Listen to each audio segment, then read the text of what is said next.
Hi, everyone. Welcome back to Wall Street Silver. Joining us today is Tavi Costa, partner and portfolio manager at Crescat Capital. Welcome back, sir. Hey guys, thanks for having me here. Pleasure. Say, Tavi, I'm going to pull up one of your tweets here. This is from a few weeks ago. And yield curve inversions, that normally is a sign of recession, but you've got a take on this with related to gold and stocks. And I wanted you to describe that to the audience here. Walk us through. Yeah, so a couple of years ago, we created this indicator called the percentage of yield curve inversions. And why just look at separate yield curve inversions when you can look at all of them in a more comprehensive form? And this is just looking at all the possible spreads in the treasury curve and calculating the percentage of them that actually turn negative. So when you go above the 70% handle, usually that's a sign, not usually, every single time we've had that in history, it actually coincided with a recession and a downturn in risky assets. So the real question for capital allocators is when you get that signal, what does it mean for asset performance and what should be allocating capital towards? And what we found is that the best type of portfolio construction is to buy gold and sell stocks, essentially buying gold and selling the S&P 500. There are times when parts of this leg work better than others. In other words, the ratio rises because of equity markets collapsing and gold at least holding its ground.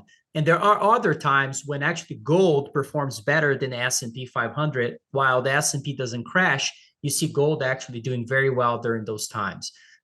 Now, there are two times, if you look at this chart, that are, I think, incredibly relevant. One is the 73, 74, and the second one is during the tech bust. During those two times, both parts of that leg worked. And it begs the question of why. And the reason for that is because when you look at the commodities to equity ratio, we're also at historical lows during those times. And guess what we have today?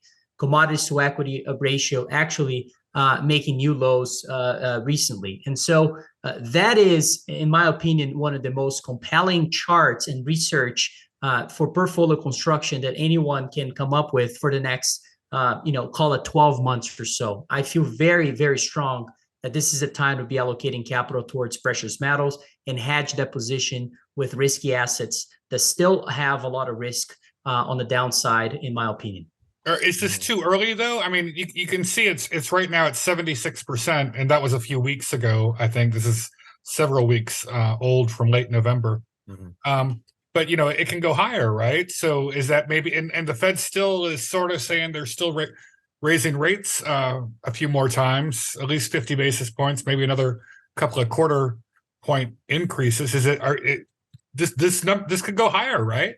Jim, that's a very good question. The measurement can go higher, but the calculation on the empirical analysis of the gold to S&P 500 ratio really starts when you get the first signal of going above 70%. And so usually that is aligned with the Fed pivoting. Sometimes it has to do with just steep recession, like it happened back in 08. As you can see there, that was right at the peak of the housing, of the market itself, because the housing market really peaked in 06 and 07.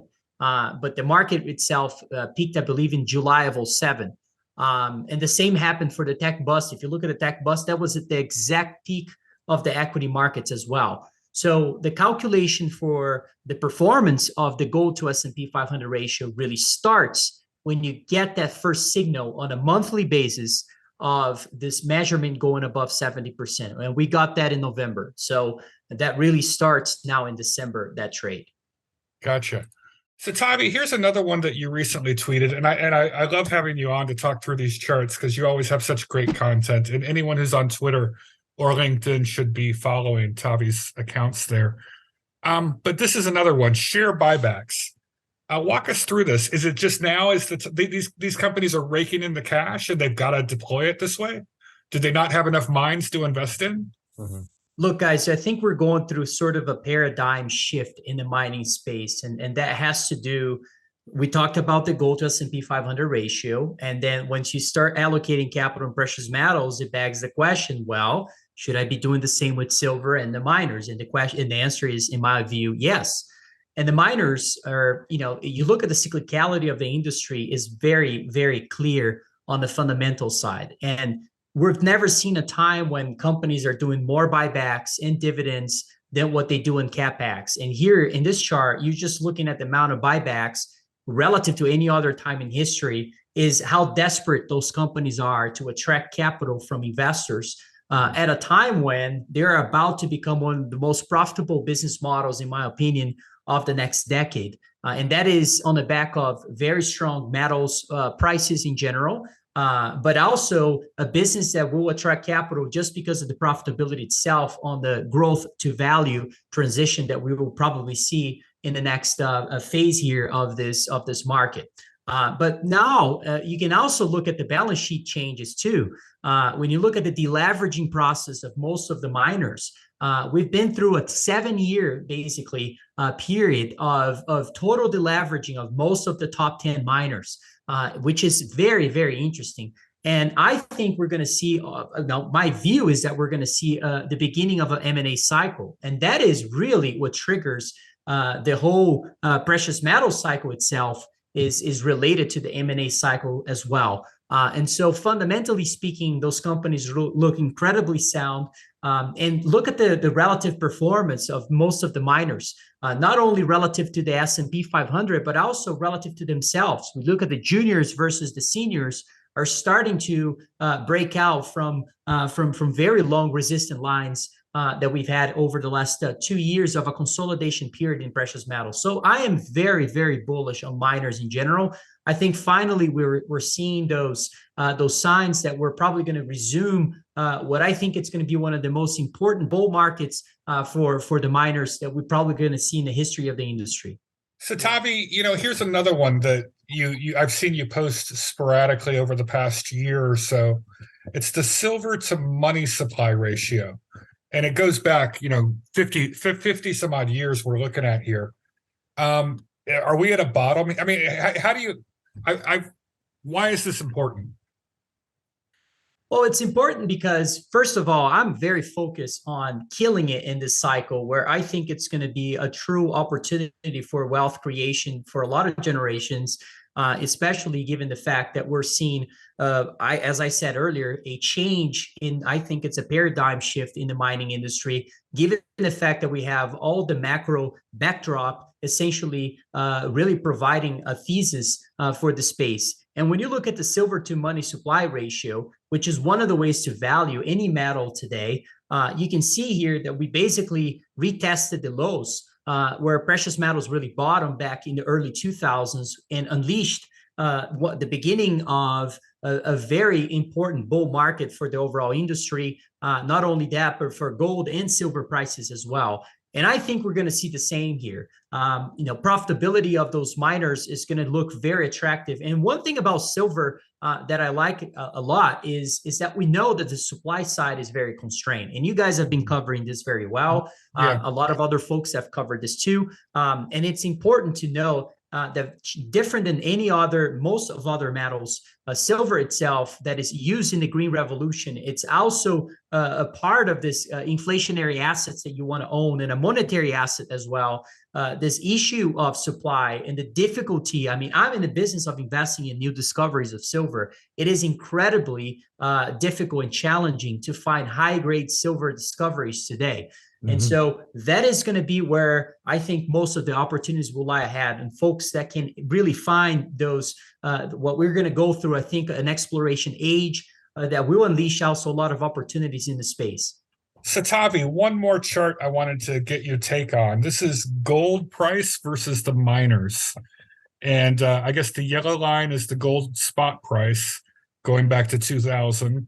And the let's call it turquoise. What color is that? Turquoise? Call it green, whatever. Yeah. Whatever. Something pale green, whatever. Pale green, whatever. It's the Philadelphia Gold and Silver Mining Index. And looking at this, an amateur like me, I'm looking at this. I'm like, all right, we got a lot of catch up to do for the miners to catch up where the gold price is. Am I interpreting that correctly? Yeah. Well, the implied change here for the miners, if they're going to go back to their 2011 highs, which I'm using monthly prices, and gold is essentially back to those levels that we saw in the peak of 2011, it would imply an appreciation of 85% of the miners. But keep in mind, that's most of the large miners. The smaller miners, could be multi-bagger potentials here. And that's really where the opportunity is. The other way to think about this as well is why now and why buy miners today? And I like to look at a lot of signals. I mean, I talked about the yield curve inversions, but you look at the intraday changes in silver itself. The last time we've seen intradays like we've had recently of almost 10% moves on the upside was really in the late part of 2008 when precious metals bottomed and the market, overall market, the equity market, S&P 500, only bottomed 5 to 6 months later. And so I think we're kind of in that stage right now. You can also see the same thing if you do the DXY, the dollar index, had one of its biggest moves all the way back to the Plaza Accord in the late 80s or mid 80s or so.